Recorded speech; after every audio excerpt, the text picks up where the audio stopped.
Alright friends, welcome back to my channel. My name's Angel and today we're doing a video idea that somebody requested where we do some of my favorite authors and the first book I read by them and my favorite book I read by them. I've also realized I think I've worn my Oodie in the past like 5 videos I filmed, so maybe next video I'll put like a proper outfit on, but this morning I'm going for cozy. Also, this video, as you can tell, is very impromptu. I'm like really fresh out the shower, but like we said, it's the morning and I'm just getting this done quick. It's pretty hard to narrow it down. I just did 10 authors for this video. I definitely could do this again with like a whole new set of authors that I really love and enjoy. But I just want to go over some of these. It's the same book for the first and favorite, but a lot of them are different. So I think we're just gonna kind of dive in and get going on this. All right, coming in hot right off the bat, we have R.F. Kuang. R.F. Kuang, I absolutely love. And she was actually one of the first authors I read when I got into like my book talk account back in January of last year. And for my first book by her, I picked up Babel. Since this one, I have also read The Poppy War and The Dragon Republic. This one still stands as my favorite. I just have come close, but this was a 5-star read because I just think at the time, this is like one of the first big fantasy books I had read. And I just remember being like completely enthralled by it. It was slower paced, but I just remember it was absolutely gut wrenching. And like, I swear like from probably here onwards, I was like crying and unwell. I'm gonna go back and reread and annotate this, but it's one of those things where it's like, I don't think I'm ready. But if I keep waiting till I'm ready, I'll never be ready. Do you know what the problem is? So I think I need to sit down and reread this one because it's definitely the ones I want to reread this year. Definitely a favorite. All right, next one went down a rabbit hole because we have my girl Cassandra Clare. Okay, Cassandra Clare, I started off, obviously I think where everybody starts off, just with City of Bones, which is the first book in the Mortal Instruments book. I didn't mind this book and this whole series, to be honest. Obviously I didn't like that one plot line that you follow. If you know, you know. I did not enjoy that. But I knew, like, while I was reading, it was gonna work itself out and it was gonna be okay. And so I think that kind of helped me get through it. But all in all, I remember when everybody was like reading this book, they were like, oh, you should like power through these first couple, it gets better. And I was like, I don't have to power through this. Like, I think I rated this one like a 3.5, I'm pretty sure. Like, I enjoyed it for a first book. I thought it was really good. But my favorite by Cassandra Clare, as of right now, like the next book I'm reading, like from her, I think could maybe beat this one. But for me, it's actually Clockwork Prince. This is the second book in the Infernal Devices series. I just remember reading this, having like such physical reactions to this book. Like my jaw was dropping. I literally was crying. I was like, literally, I had not reacted to a book like that in a while. I think it really hit me when I read it. I just remember I literally put it down. I'm like, that was a 5-star. Done.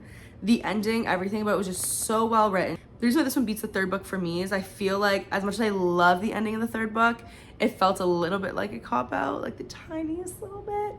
This one definitely wins for me. I did read Lady Midnight and that was a 4.75 star just because I feel like the last 10 pages of that book made me want to actually just throw the whole thing in a fire. But so I am reading Lord of Shadows next. I've heard amazing things about that, so that one could potentially beat it. All right, friends, next author is Miss Leigh Bardugo, and the first book I read was Shadow and Bone. Like I said, I think where a lot of people start off. I read this trilogy first. I remember like reading this and like not being obsessed with it, but I was pushing through because I wanted to get to Six of Crows. And so I think when I read this one, I think I gave it a 3.5 stars, somewhere along there probably. I read it almost like over a year ago now. And honestly, like I don't remember much of this.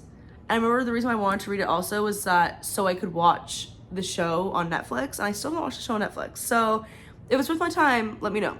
My favorite book by this author thus far is actually Rule of Wolves, which I feel like has not been the most popular opinion based on like what I've seen, like discourse I've seen around her books. However, this was my Spider-Man No Way Home, okay? This was like everything to me. And what's funny is that when I first started reading King of Scars, I didn't know all the connections we were gonna have. Like I didn't read the back of the books, I don't do that.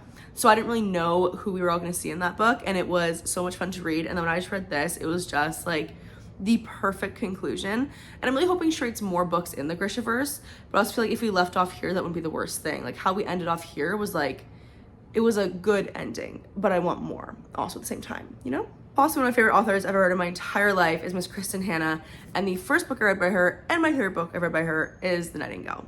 This book I probably read about halfway through 2023, I think. Don't quote me on that. And it's like one of like my 6-star reads, like my holy grails pile. Nothing since this book has made me feel the way this book made me felt. Does that make sense? I literally remember like I was like on the verge of like a mental breakdown this entire book. And then the last like couple pages got me and I was just sobbing and I was not well. I just definitely took your trigger warnings for this one, but like this is one too that like I need to go back and reread and annotate. But like the thought of diving back into this mentally scars me. I need to and I want to. I just need to like gain that that strength to do so. All right, I just want to move more into like some kind of fun like romance contemporary ones for a little bit. Miss Lauren Asher, my first book by her was Throttled. I already read this, and I think I rated this like a 4.25. Like, at the time of reading it, I actually really enjoyed it. This is the first one in her F1 racing romance series. This follows Noah and Maya. And it was just like, it was just fun, and it was just what I needed at the time. I really liked it when I read it. But the book about Maya's brother, Santi, book 4 in that series, last one, is the only book by Lauren Asher I've rated 5 stars. And I started reading this book and being like, this is what I wanted this whole time. How emotional we started out too, and like the depth we got in this book compared to some of the other ones. I just lie, I feel like book 3 had good depth in it. Wrecked, that one was really well written as well and had good depth. But the depth in this one I just found was like insane. I related to the characters. I loved Chloe so much. Funny is that when they were describing Chloe's jobs, they're literally like 2 of my jobs that I do, and I was like, is this about me? This is cute. And I just remember finishing this and being like, so you guys are right. This is the one. This is it. I actually don't know if this was a popular opinion or not, but Miss Emily Henry, the first book I read by her was People We Meet on Vacation. I feel like I rated this one like a 3 to 3.5. I forget what I rated at the time of reading it. It might have even been a 4 star. And I did enjoy this one. I feel like a lot of people hate on this one or say it's like not great. I didn't mind this when I read it, actually. I really enjoyed it. That was kind of like a fun introduction to this author, and she kind of got me into like her writing style and how she writes. But my favorite thus far, and I will say I haven't read Funny Story yet, so take that with a grain of salt. My favorite thus far is Book Lovers. Now, will this help if I tell you that I'm a type A older sister? Will that make more sense? Because I think it should. I think that should help you understand. I just saw myself so much in these characters, and I enjoyed the setting, I enjoyed the pining. So this was a win for me for that point. And I just remember, like, I definitely want to reread this one again too to see if it still holds true, or see if I was like just being really swayed by connecting with it. So we'll see. This lighting is changing and I'm really sorry, but like the sun is coming right in, so please bear with me. Okay, Miss TJR. My first book was The 7 Husbands of Evelyn Hugo, as I feel like is everybody's. And while this was a 5 star, there is a book now that has topped this. I just remember, I feel like still like the plot twist of this one and like that initial shock you got when you read it still just kind of what sticks with me when I think about this book. Like I remember being like, I remember the whole time being like, something's up. And when it shut it, I was like, that hurts. And actually, my friend did ask to borrow this. We'll be laying this out to her soon, so she'll have it for a little bit. But this is like an OG one I read too, like a long time ago. And my favorite book by TJR, which I also have to go back and annotate, is actually Malibu Rising, which I feel like is an unpopular opinion. But if you're an older sibling again, you'll understand this book. I have never seen myself more in a main character than I saw myself in Nina. And I remember like when I read this, like especially when I got to like the halfway point, I just remember being like, what are you guys talking about? Because all I'd ever heard people say, this is about like a party that takes place over 24 hours. And this book is so much more than that. And I get so mad when people are just like, oh yeah, it's like that. No. I always said Book Lovers is for the type A older siblings, and Malibu Rising is for the siblings who had to step up. That's who this is for. All right, now Rebecca Ross, Divine Rivals was my first read by her, and it's also my favorite by hers. I've only read this duology, so Divine Rivals and Ruthless Vows, and then A River Enchanted and A Fire Endless. I read those as well. I got these beautiful paperback copies when I was in Sweden, and I'm obsessed with them. So I have this one. I do have the Ruthless Vows as well. I started reading this book and being like, oh, it was a 5 star. And it was just like, it was the way the fantasy was written, but in a way that wasn't overwhelming. And we were like very, very character driven. I feel like that's where Ruthless Vows fell off a little bit for me. That was a 4.75. And not just because I think we're diving a little bit more into the plot, which I totally understand we had to at that point. But it's like, I loved these characters so much and their connection in this book. And that's just why this one sold me. Okay, these last 2 are like my holy grail women, okay? If you ask me for a book rec, in romance, I'm giving you this one. In fantasy, I'm giving you that one, okay? Romance, Miss Elsie Silver, you already know. My first book by her was Flawless. I think one of the biggest flexes I'm gonna have in coming years is that I have like the OG mirror covers of Flawless. Well, the entire Tristan Spring series. It was a 5 star, but I think it was a 5 star. I'm not sure, honestly, if I read it now, I'm not sure it would hold up. It'd be like at least a 4.5 or higher still, but I just think what happened was I had not connected to a contemporary romance book in so long, or even just like really enjoyed one in such a long time. It was like, I just like couldn't read contemporary romance time. Like, oh, you know, like I just feel like it's always missing something. You know, I was used to fantasy where there's like so much at stake and so much going on. I'm like, I just feel like contemporary romance misses something. Not sure what it was. And then I read this, I'm like, oh no, it's not missing anything. I just wasn't really enjoying the ones I was reading fully. My favorite though, that I know would still be 5 star if I reread it, is Reckless. And what's funny about this one is also the other 5 star from the series for me personally is Heartless. I love that one. But Reckless, I just feel like this book, I think the reason why I love it so much is because it had every single trope I thought I would dislike, and that like turned me off from it and I would not enjoy, and then ended up being my favorite in the entire series.